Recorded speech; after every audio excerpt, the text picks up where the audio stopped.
Hello everyone, we're in Birmingham, Alabama this week with our friends at J&M Tank Lines. J&M was a supplier to me when I was running Vulcan Ready Mix, so I've got a good working knowledge of this wonderful company. J&M did a fantastic job for us at Vulcan, as evidenced by the lack of complaints from my plant managers. And we had a simple requirement of our material haulers: don't let us run out of material. I mean, that's the long and short of it. At that time, John Rose was our main contact with J&M. He was our sales rep, and he did a great job.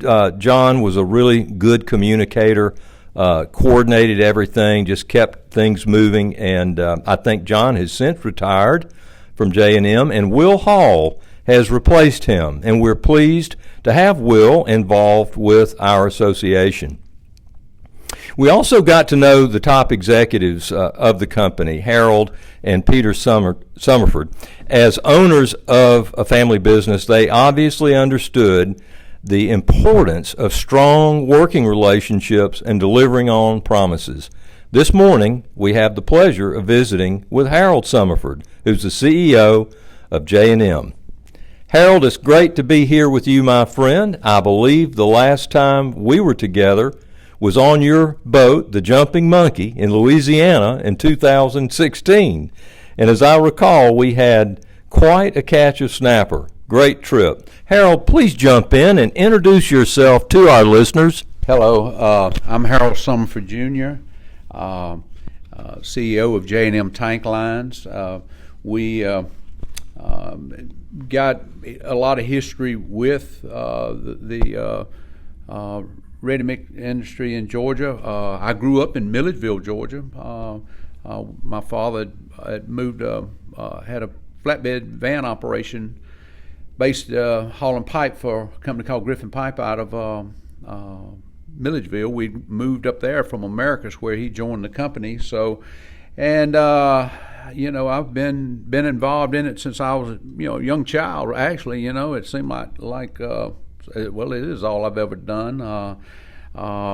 And I moved back to Americus after attending college. I finished up in 1982 and moved to Americus. And I've got 5 daughters and 6 grandkids, so they keep me pretty busy now. I do a lot of upland hunting, and so we just kind of have fun doing that. And then we got a trucking business to run as well. So, and we're right now we probably 25% of our business is cement. So it's been good to us.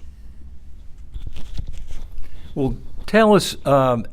Clearly, we see how you got started in trucking. You fell right into it after college and with your father. But give us the history of J&M. Start at the very beginning, if you could, and just bring us up to the present. That would be helpful for everybody. Yeah, we got the business obviously before my time, but we got started in 1948. A guy named Jimmy McClinton was the primary, and the J&M was Jackson and McClinton. They were actually based in. Mr. McClinton was based in Selma, Alabama, and somewhere in the mid-50s he moved over to Americas. We were supposedly the largest cotton hauler in the world. And then and my dad joined the business in 1960 as an accountant, and still a real small business. And we bought out a trucking company up in Milledgeville called Harpin, and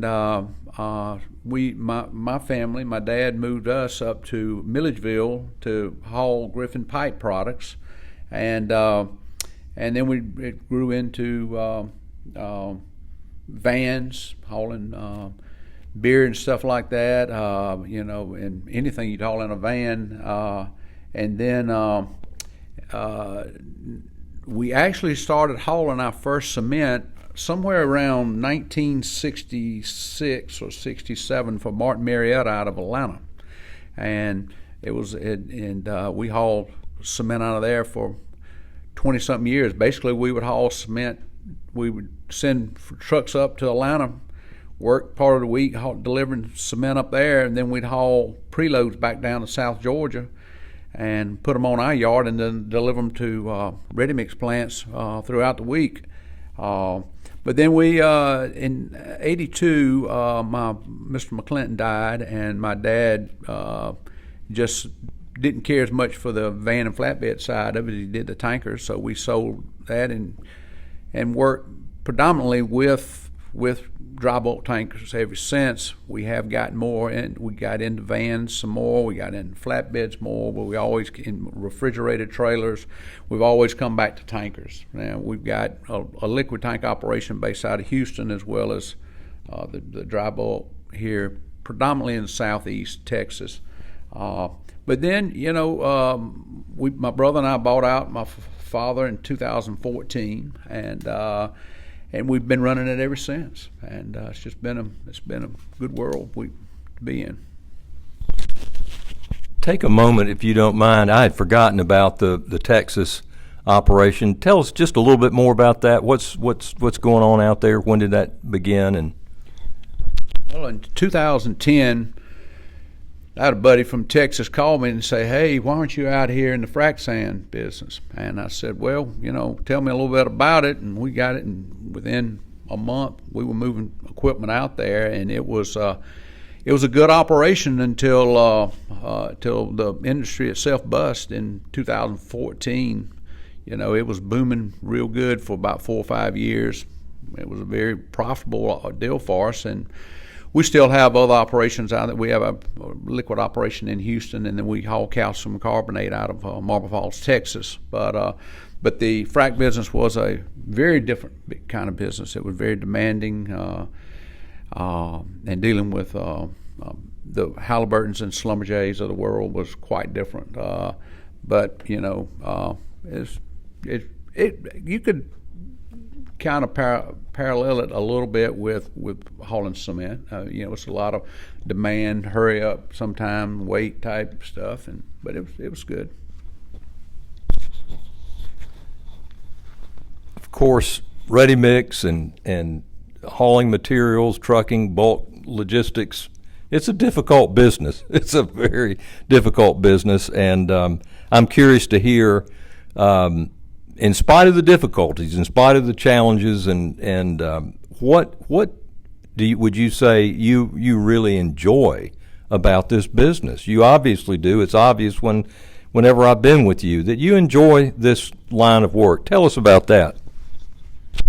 Well, what we like about this type of work is it's relatively short haul work. It's not, we're putting drivers in trucks, sending them, be gone for days at a time or whatever. And we can provide a good living for our drivers, hauling this at home most every night, and it's good work. It's clean work for us. We really enjoy, and the industry itself. We think the industry appreciates good service, and that's our number one selling point is service. We don't like to sell off price or anything. We like to sell off what we do, and this industry has been receptive to that over the many years that we've been in it. So it's been good for us. Question came to mind as you were talking. I would be curious to hear a little bit about when the Great Recession hit, and of course ready mix, as everybody knows in Georgia, it fell. Depending on where you were, probably 75%. Can you say a little bit about some of the things that J&M did to get through that deep valley of the Great Recession? Say, if you could. Yeah, that's a good question. I've been fortunate for every recession that we've had. For at least the last 4 or 5, I've been able to grow the size of J&M during the recession, and it made us go to markets that we were different, that we might not know that much about, and get in it and grow, and then grow with it as the businesses came back to full strength. During the Great Recession, we we actually moved out to Marble Falls and opened up a terminal there, hauling calcium carbonate, which is basically ground up marble, predominantly in the state of Texas and Oklahoma. And that was a nice shot in the arm. And as well, then the other side of it is we got heavily involved in hauling lime to people like Vulcan or anybody else, that paves and hydrated lime, chemical lime, whatever.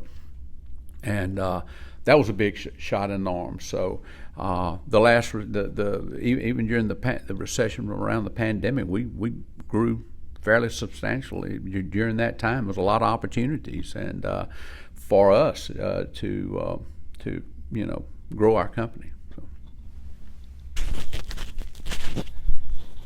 When you look at the ready mix business, that line of business for you, and you think about what do the ready mix producers, what do they expect from J&M? I mean, you've alluded to it, but what's the real value proposition there? What is it that you strive to what are those expectations that they have of your company? Well, we believe, number one, on-time service, and we're spending a lot of capital right now on software, predictability software, that'll help us predict ETAs better with current traffic conditions, especially when you dealing with going through the city of Atlanta, and we can reroute trucks. But we think that, we really excel at delivering on time, and that's what we do better with clients that expect that. And then safety. We've got a lot of safety awards. We won Alabama's last year, won Georgia several times, some national awards. So we were very, very tough on safety because, number one, if you order a load of cement, you expect us to have it there at a certain time, and the truck's involved in an accident, it's not going to be there, at least on time, and it just causes confusion there. And then the software that we use now, the geo-tracking with our J&M app, that drivers, can communicate back with us real easy.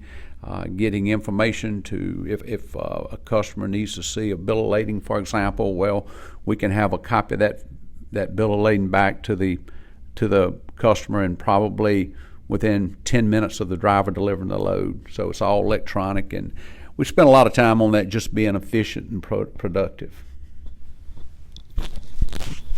Well, as I said in my opening remarks, having been in the business as a ready mix producer, without a doubt, just don't let us run out of material. That'll ruin your day real quick when you're in the middle of a big pour. It can be significant. So, and you guys, your company certainly delivered, and we appreciated it. You've been in this business many years, and I would love to hear, and I think our listeners would enjoy hearing from your viewpoint. What have been over those years some of the really big, significant changes in trucking? There's obviously a lot of changes, many changes in equipment, in the kind of personnel you hire, so on and so forth. But just what comes to mind with almost inflection points or dramatic changes or big changes that just come to mind over the years? Well, I think if you go back to the early 90s, it's where we first saw our first major change that affected the trucking industry, not counting deregulation in the late 70s, and that was with the CDL coming out I think it was 1990, somewhere right in there. And that was a major change, and it was going to be the end of the trucking industry, according to some people. And I mean, here we are, still here, still have shortages of drivers and everything. And it did cause a few drivers to exit the industry, but that was the first major change we had seen in many years. And then we bounce around, and we're having in the late 2000s, we're having emission changes. Ended up basically going to changing the engines so that they're cleaner, they run cleaner, running DEF in the trucks and things like that. And then the next major change was 2019, and it was the first major change for electronic logging. And now J&M, due to its commitment to safety, we'd been on electronic logging since 2009. We just feel like that it's just too important to be safe. Drivers would tend to have a tendency to falsify hours of service records, whether it be a time card or a logbook. So we went with electronic logs, and then if we were ever involved in a bad wreck, we knew the status of that driver beyond a shadow of a doubt, and we monitored it every day. And even in the oil fields, we were 100% electronic logs, and we made that decision because of an accident we were in, and we were at fault, and we ruined a lady's life, and I left that mediation, and 2 hours later they had come to a kind of an agreement to buy electronic logs for every one of our trucks, and we never looked back on it. But the electronic logs have been important for our industry. Then we're constantly back and forth with new technology in the trucks. That's big game changers. We've been on most of the current technologies in trucks now. We've been on 4 or 5 years, either beta testing it or being early adapters of it. Adaptive speed control, lane avoidance, all the departure, all this stuff we've had for several years. Cameras, forward-facing cameras, inward-facing cameras. We've been testing artificial intelligence in the cab. We can tell if the driver's got his cell phone in his hand. Just through facial, just the artificial intelligence side of that.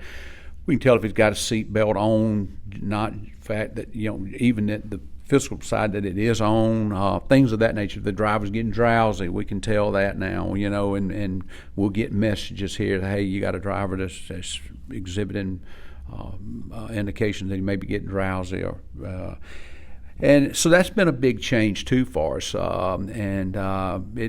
have to buy into all that, and then of course there's one that we're involved in right now. We're currently involved in, and it's going to really be huge in 2027, and that's the CARB, which is California Air Resource Board's mandate for EPA emissions for NOx to be severely limited.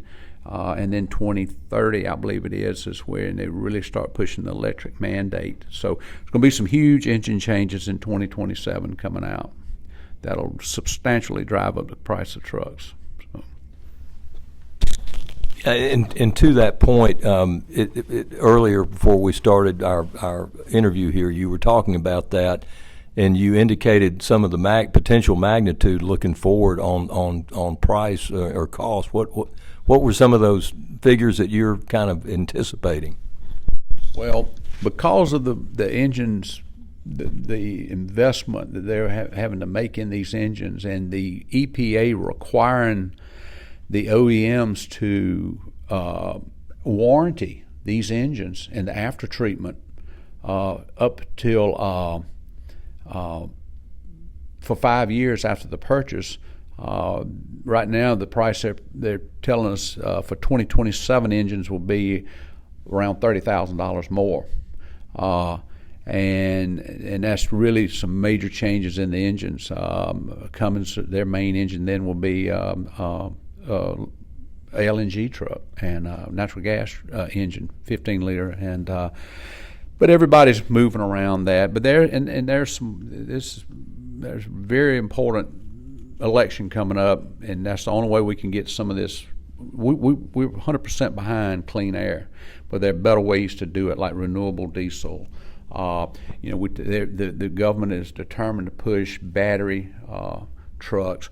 Well, I met with a customer the other day that wanted to know about battery and their operation, and I said, well, I can get you all you want. They're about $435,000 a piece, And I said, I'll probably have to have 2 trucks for every one. And we got now. And then the next thing is, I said, and then about 4 years behind that, nitrogen will be the prevalent truck if the government has their way. And they're about 600,000 right now. So, and hydrogen is probably the way to go. But even a nitrogen, these 2027 nitrogen trucks, they're going to be right at 100,000 more than what we're paying today for a truck. So it's going to be very expensive, and there's not been a lot of thought put out about it, especially with this electrical stuff that everybody's talking about right now. It's just there's no way. A friend of mine is chairman of the board of a 8,000 truck van operation. He was going to put a terminal in Joliet, Illinois, and wanted to be futuristic and go ahead and get it permitted and wired for having 35 electrical BEVs, battery electric vehicles. And the city came to him and said, "What in the world are you doing?" And he told them, and they told him and said, "You will consume more electricity every day charging those trucks than every single house in Joliet, Illinois will." So the grid's not there and things like that, but it's something that we're really worried about. Well, that's it's disturbing and fascinating at the same time. You're telling me things that I'm not aware of completely, or that level of detail. So thank you for sharing that with our listeners. Before we move on, I would like to hear if there's any. These are big. These are big issues. You were talking about looking ahead, but what are there other? Looking forward, as you think about leading J&M, continuing to lead J&M prosperously into the future. What else might you have on your mind as you look ahead? Well, mainly we're looking at cost containment right now, especially in this economy. With capacity like it is and I look at it from the total trucking industry, not just hauling cement or hauling calcium carbonate. I even look at it from my friends over the van side of the business, or flatbed, or whatever. But everybody's trying to contain costs, and it is almost impossible. I mean, you go from a tank that we were buying pre-COVID that is doubled in price, and now that we've had a recession, prices are coming down, but not very much. I mean, it's maybe 10% at the most, and really less than that. So we're having to do a lot of things that we're looking for, to turn inventories in our shops quicker, keep trucks busy. We just can't afford to have a truck sitting doing nothing, and run them 24 hours a day when we can. If we can do what we do, with 2 trucks, if we can do with 1, we're better. We're offshoring jobs down to Colombia. That's been very successful. We've been very successful with that. That allows us to maintain costs or contain costs. But there's a lot of things out there. I'm not as concerned about autonomous driving trucks and things like that. I think it'll be that was a big hype. Nobody's talking that right now, but a lot of the van operators were pushing it, and they're really struggling. But for an autonomous truck, we might get up to a level 6 in the next 4 or 5 years, but it's just a lot of things that got to go on to make a computer be able to drive a truck with nobody in it. And right now, you got a driver. It's got to be sitting, at least be in the sleeper of the truck, and they're running them out in Arizona. I've been out there, and seen them, but it's not. It's a lot of hoopla over not much of anything really. So, but that is what we're looking at. Seeing coming down the road, because this industry, whether it's hauling to the ready-mix plants or hauling to factories, hauling calcium carbonate, or hauling anything, these trucks going up in value, it's going to start catching up with people pretty quick, because if you have to buy new trucks in 2027, we replace at least 100 to 140 trucks a year. All of a sudden, a big chunk of our fleet within 2.5 years, over half our fleet will be 30,000 more, and then we've got to be able to compete in the industry. And it's just going to be, it's very troublesome. It'll give you something to worry about at night when you're trying to sleep. As always in these interviews, as we move along, the questions pop up in my head. It might be, it would be useful just to for our listeners if you could talk just a little bit about your size, the number of trucks and tanks and such. Can you speak a little bit about so they understand your scale? Well, we run just under 500 trucks, and we operate about 1,100 tanks, and of which half of them are 1,000 cubic foot tanks that could haul cement or heavier products, sand, calcium carbonate, things of that nature. The rest of them are higher cube tanks and haul a little bit more of a specialty products. Like this morning, for example, I was buying a tank for 12 tanks for a customer that makes toothpaste, and it hauls the grit that goes in the toothpaste, and it's real light, and it's got to be a customized tank, and we're trying to get those ordered for a customer. But yeah, we operate we'll operate just under 500 trucks, and we slip seat about 15% of those, and it's not near the number I'd like to see, but we do slip seat. So in some cases we technically operate more than that, as far as the traditional truck. Another question just popped in. It was from our breakfast before we got started. I asked you, I think, earlier about your ability to hire, CDLs, hire drivers, and we talked a little bit about that earlier. Could you speak about how that's been over the last several years? Well, during the pandemic, it was horrible to find drivers, and even leading up to it. Since then, and since the interest rates have gone up, and our macro economy may not be in a recession, but the trucking industry definitely is in a recession, and especially the van side. So, they've laid off drivers. They've had drivers, and we've had a pipeline of drivers coming in because of this high pay. And, people maybe in construction, and they're looking at, hey, you know what, I can go get my CDL and make twice the money I'm making in construction. We've got drivers that are making just under $100,000, and they're home every night. Our average is about 80,000, something like that, and they work a long day. But what we're seeing, back in the 80s, we used to have if we had a driver that wasn't real good, we might kid around with him and say, hey, you're not a truck driver, you're a steering wheel holder.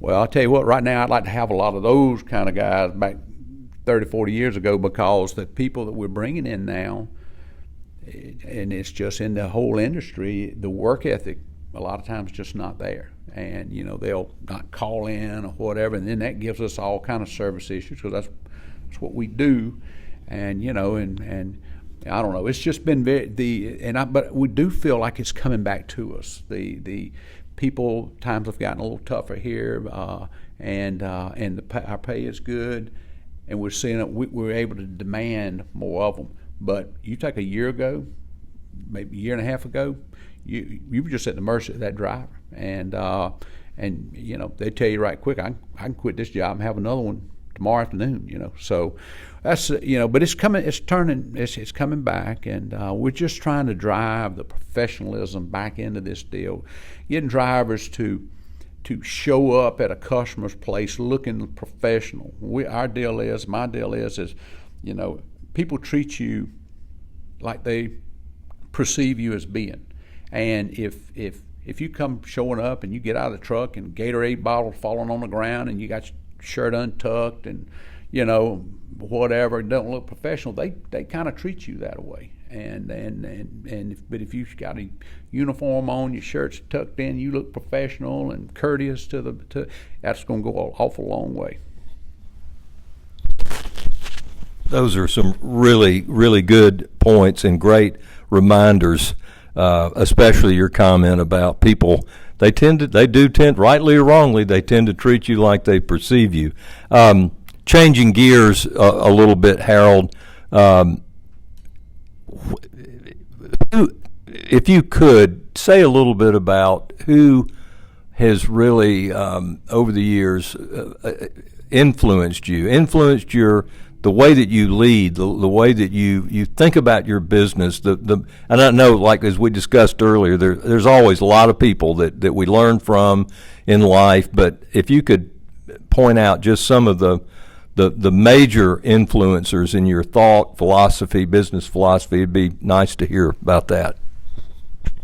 Well, being in a family business, I guess I was about 13. I started greasing trailers, and 14 to 15 started working on lubing trucks in our truck shop in Milledgeville. So I have to say that my father had an awful lot of influence in my life, probably obviously more than, but it was continuously through my life. He kind of had a mission to build me for whatever it's worth, one brick at a time. He made sure that, like, once I got out of college and we, he, through another person was very important in my life, a guy named Marion Allen out of Fort Valley, Georgia. They sent me to a school to learn insurance, like if I was going to be working for an insurance agency. And that way I understood how insurance worked in our industry. But my father's position was that he wanted me to learn anything I had to learn from the ground up. And so he was very influential. I had a couple other guys that really liked me a lot. A guy named Roger Odom from over in South Carolina. I met him years ago by just luck, and that was another guy over in Augusta, Billy Morris, that owned Morris Communications. They all took a liking to me and spent time with me and taught me different perspectives of businesses. But I've always just been fortunate to be around very smart people, even in in these associations I've been involved with, like the American Trucking Association or whatever, and met a lot of good friends that we've traded ideas with. So that's a perfect segue into my next question. One thing I learned about you back when we first met a number of years ago was your involvement in associations. I don't know that I've known anyone that has the level of involvement you've had, and you've really given a lot of yourself, as you told me earlier. I mean, sometimes it's consumed a tremendous amount of your personal time to go and engage to help the industry. And obviously for you to learn and build, relationships for the benefit of J&M, but at the same time, your involvement in these different associations has been, helped to improve the trucking industry nationwide. Could you take a minute, first of all, talk about your association involvement over the years of the different associations, and then talk a little bit about what the benefits are to our members who participate in these trade associations. What do you get from it? I was taught early on that give back to the industry that you're involved in, and I sit on the board of about 6 industry associations, one research group that does a lot of research work for trucking. There's one of our big deals is the cost of congestion, and every year we do a report, the congestion points in the United States, and for years Atlanta had the top 2, Highway 400 and at 285 and I-75 at 285. They were the largest 2 congestion points in the United States. But anyway, I've been the chairman of the Georgia Motor Trucking Association, chairman of the National Tank Truck Association, and just finished up chairmanship of the American Trucking Association, which is the largest trucking association in the United States. I went to Europe and several times with them, and over my years chairman, visited 26 states, made presentations about what's going on in the industry, and So it's been very good. But one of the things that it allows us to do is, in whether you're a member of Ready Mix Association, whether you're a member of Mining Association or Trucking Association, whatever, it gives you the ability to network and be around people. And I've found that, and I think I do it as well as anybody. If a young person in our industry comes up and starts asking questions, most of us will talk, and because what we like to see is good operators in our business. We don't like to see people that don't understand everything that goes along with trucking. It's one thing to get in a truck and drive, pull a load of cement from Birmingham to Atlanta, Georgia, but it's another thing to understand what it costs and all that other stuff, and the proper way to do things and safety and all that. So we the networking is just unbelievable, and then what you gain from knowledge, the knowledge of and being involved in the political, the lobbying side of it. I do an awful lot of lobbying in Washington. I'm in D.C.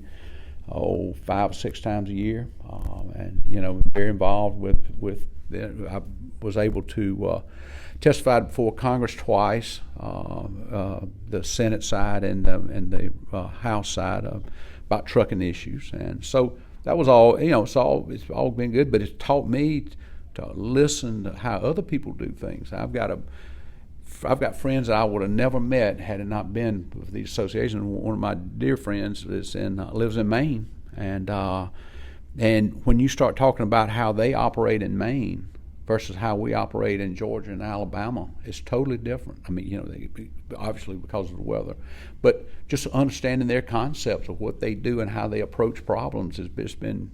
And so I highly encourage anybody to join whatever industries association they're in, because to me, nothing but good can come out of it.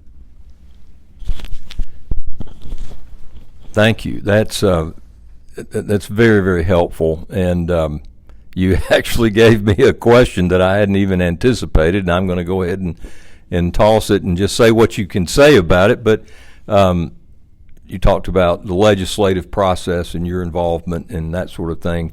Of course, our producers, a big priority for us, or a big issue going forward, is tort reform in our state. Georgia is not in the best place on that. Could you take just a second and just any thoughts you have in terms of what will it take, from your background, your experience in the process, what are some of the elements that are going to need to happen for something to improve in that regard? Well, you're right. It's as a trucking company first, we worry constantly about these nuclear verdicts. And it's just crazy, especially some of them coming out of Georgia and out of Texas. We operate in Texas. We settled one the other day, last week, that we were part of it at the very end. It was a motorcycle went up between 2 trucks, wrecked, and then we hit the motorcyclist after he was on the ground, and we ended up paying $3 million. And it was just, and the guy was driving reckless. But so, and I mean, that's not near what some of these other verdicts are. Warner Enterprises, a good friend of mine out in Texas, 0 at fault, and had a $92 million verdict in Harris County, Texas, which is Houston. Georgia has had, I think, a $100+ million verdict was given in Columbus. The wreck didn't happen in Georgia. I think it happened in Alabama, but it was a steel plant or whatever in maybe Columbus or somewhere. And so with that going on, we cannot pay enough premium to cover losses like that. And we're seeing in our business now, to be able to afford insurance, you're having to scale back on your liability, or get it structured in ways, you're tiring the thing out where you got different people coming in at different times taking different levels of coverage. But But the working limit in the trucking industry has gone from about $700 to $1 million as being the average working part of an insurance policy to well over $2 million now, just on any kind of accident. And we're so when I was the year chairman of the American Trucking Association, we started an initiative, but there's not much we can do from a federal level. It has to be done at the state. And a lot of it. Now, there's several things. What we're trying to do is get truck wrecks where you can appeal it straight up to federal court. That's one thing. Limiting or making attorneys declare when they have private equity money back in their lawsuit, and then making it a felony for people to stage accidents. They're doing a lot of. They were doing that. There's been 125 arrests down in Louisiana, for example.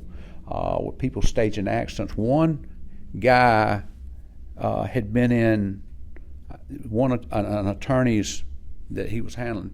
He worked for this attorney, and he had been in like 8 accidents. All of them were staged, and he's serving time now. But there's a lot of that goes on, but what the states have to do is they gotta pick it up and move on. Now, we've had some victories in Florida last year. Right. Iowa, we've had real good luck in Iowa. Harold, let me pause you real quick. You mentioned Florida, and can you share what were the key elements? What was that victory? Do you know? Are you familiar with any of it? A little bit, even a little bit of it. Basically, it's number one. It's limiting the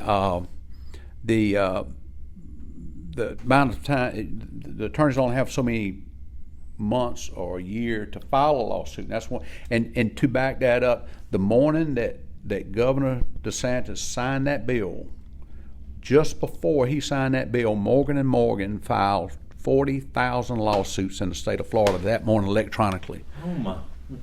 And it limits some damages. Now Iowa has a $5 million cap on certain liabilities. And that's nice. But what that is doing is allowing insurance companies to see some predictability that they can underwrite on. But Georgia, and where we all struggle is for every dollar we raise, the tort attorneys, the plaintiff attorneys are putting in, 10 times that, and we're just getting beat. And we've got, and one of the big things, just like say in Florida, okay, we've had a victory in Florida. We've had a minor victory in Georgia a little bit last year, maybe. So several years we've had a few. We're getting ready to work hard. We're working hard this year, but it'll happen next year in Alabama. Be some pretty good legislation proposed, but it's not a one and done. Right. It's a constant thing, and we're trying to organize some of it from a national level, but it's a grassroots effort. It's a state initiative that's got to happen. And like in the trucking industry, some trucking associations are wealthy. Some of them are broke and doesn't have a lot of funds. We got to figure out how to get these people motivated to put money and fight toward. But it's not. So many people think that hey, we'll give you $25,000, Miss Lobbyist, go get me tort reform. That ain't gonna happen. And you better be ready to give the $25,000 every year. And it's gonna have to be more than one 25,000 person. It's gonna have to be a bunch because they outspend us. And then they're in our state houses. And so if that isn't a conflict of interest, I've never heard of one. They're passing laws to help them make more money. Well, we just hit a topic that we could go on and on about. I can tell it's a big deal. Thanks for sharing that. Some of those insights. I've got one final question. I always like to ask it, and that is,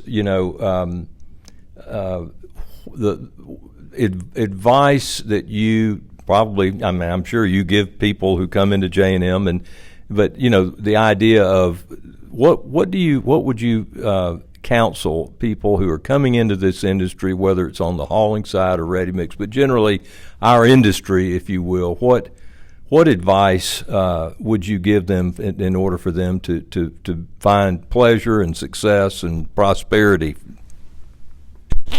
Well, I like that question because it was when I was interviewing for the American Trucking Association's chairmanship, one of the people on the nominating committee at the end, and we had practiced a lot of questions. I had some people kind of helping me to make sure my interview went good. And a guy popped up and he said, Harold, I knew your dad. He was a man of character. I know you built a company that's a good company, and I don't know you very well, but I want to know about your passion for this industry.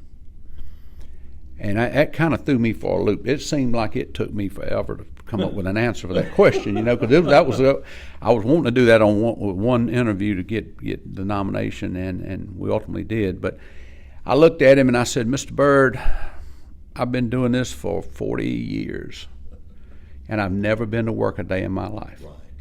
I go to the office, but I don't consider it work. And he nodded his head and he said, that's good for me. And it was a done deal on the nomination. But at the end of the day, I thought about that question, and I've talked about it many times actually, in the last 5-6 years since that interview, is people have to love what they do. Yes. If they're going to work every day, yes, it ain't going to work. If you got to love the ready-mix business, you got to love the cement business, you got to love the trucking business. If you're not willing to do it, and that's one of the reasons that I don't have a child involved. We have my brother, none of our children are involved in this business because of the amount of time that you have to dedicate to do it. Not that there's anything. We just didn't feel like we wanted them to go through what we went through as far as getting there, and I truly to this day can say that I've never been to work a day in my life. I've had some bad days, but I don't consider it a job. I consider it doing something that I like doing, and with people that I like doing. So I think just you better like what you're doing to be successful.